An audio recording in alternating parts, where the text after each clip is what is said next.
The main cause of homelessness is a loss in their lives that they haven't, been able to deal with.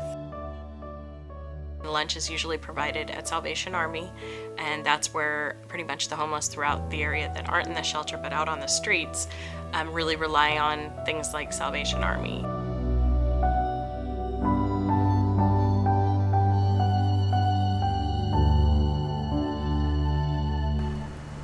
The Foursquare Church, the Salvation Army, they help you out full-heartedly. Well, the homeless that are staying here in the shelter, which right now is about 109 homeless individuals with about 20 children, are staying here at the Good Samaritan shelter. They of course sleep here at the shelter and receive a dinner and continental breakfast here on site. A lot of the homeless in our city can be found in park areas, in abandoned buildings. Some of them, are in the riverbed. Where homeless stay and where they sleep is their best kept secret. It's for them, it's really do or die for them. Their sleeping spot, to find a dry spot is so hard for them that there's a lot of moving. The minute it gets busted, they have to move somewhere else. So it's a secret that's really hard to get out of the homeless where they sleep. They kind of have their own little language. What they call certain areas of town and things like that. We're also they're going, what do you mean? What is that area? And oh, it's okay. That's North Broadway or that's South Broadway. So they really do keep it secret, so that they can, maintain those sleeping spots.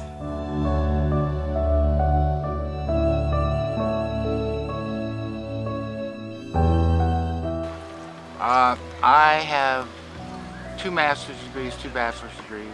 I worked as a forensic toxicologist for the Los Angeles County Coroner's Office. I worked in research and development for Avery International Research Center in Pasadena.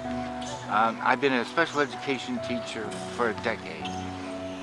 I was just released from prison on March 7th, 2013.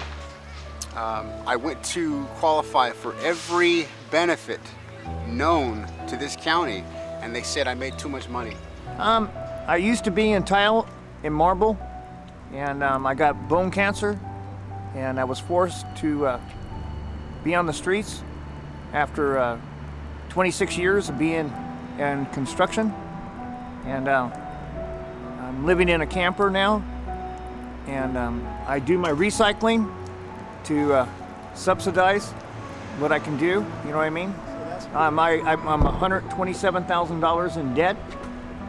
Well, I've been living here for 25 years. I got my family around and everything. And we just live right here at the park, at the mercy of whatever it is in the morning. It's kind of cold in the morning and everything. I am 26 years old. I am a divorced single mother. I live inside the homeless shelter. And, at 8 o'clock in the morning, they send us out of the shelter. And we were supposed to look for housing. I get CalWorks. It's $516 a month. That's barely enough to get an apartment for anything. And that's why I'm homeless.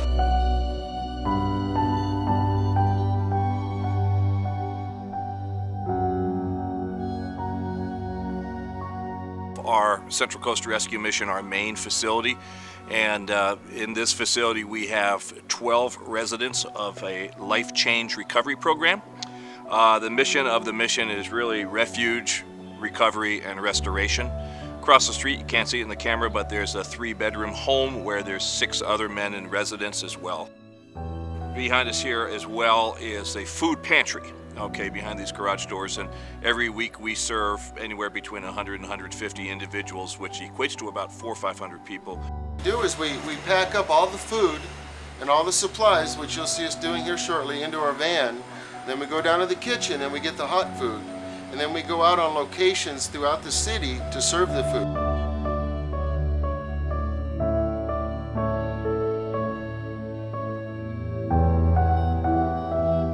This is the Rescue Mission Kitchen on Wheels. This is the toy that we're going to reach people in our community that can't get to our outreaches.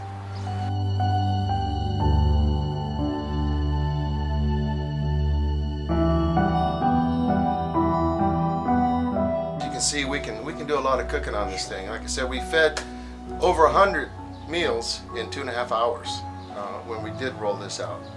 So you can see that it is popular. The good people who come and feed us, you know, evening for dinner, they come bring food for us, and I'm real happy for that. And I'm sure there's a lot of other programs that I'm not aware of, but I'm sure they're out there. They've been helping a lot of people as well as me to help everybody, you know. And I'm really grateful for that, and I want everybody to know that keep it coming. You know, there's people out there who don't know how to say thank you, but I'm one of them, and I wanted to say thank you to whoever is out there listening, and I appreciate that very much.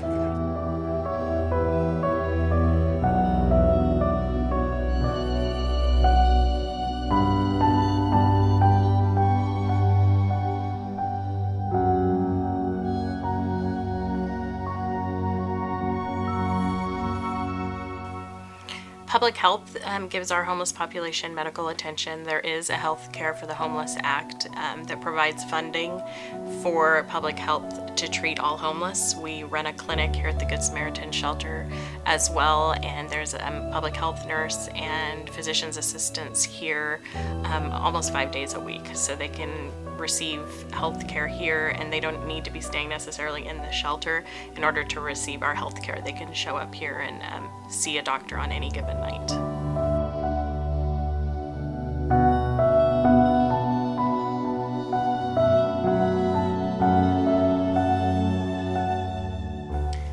I think getting more permanent affordable housing in the area is going to be one of the basic needs in order to help these homeless transition. There just isn't affordable housing, and when it isn't there, you know, no matter how much we try, we're not going to be able to get them out of homelessness and into something different and into self-sufficiency. So that, and really changing our society and our community's view of what homelessness is. Our homeless population is not, you know, the crazy person standing in the middle of Broadway yelling and screaming, and, you know, we have a drug epidemic in Santa Maria as well, and, you know, a lot of those people might be those that are, you know, suffering more from that than actually suffering from homelessness. And our homeless population is really, it's battered women, it's our veterans, it's people that are really working hard on their sobriety, coming out of addiction, that know that they can't be where they used to be, therefore they're here. They don't have a safe place to go back to where they can be clean and sober. So this is that place for them. So I have people in the shelter that were teachers, preschool teachers, realtors, really high up in the corporate ladder, that just the sign of the times. It could be, you know, I always tell them it could be any of us at any time. We're all just kind of one paycheck away from being in the shelter ourselves. There's, you know, friends of my children from their school show up at the shelter and things like that. It's, you know, people think it's only one part of town or one type of person that this can happen to, or, you know, they drive by the guy holding a sign and tell him to get a job. You know, it's really easy to think of that, but they can't get a job. I mean, that's our Vietnam veteran that, you know, served our country, standing there on the corner with a sign asking for help. It's not so easy for them to just get a job.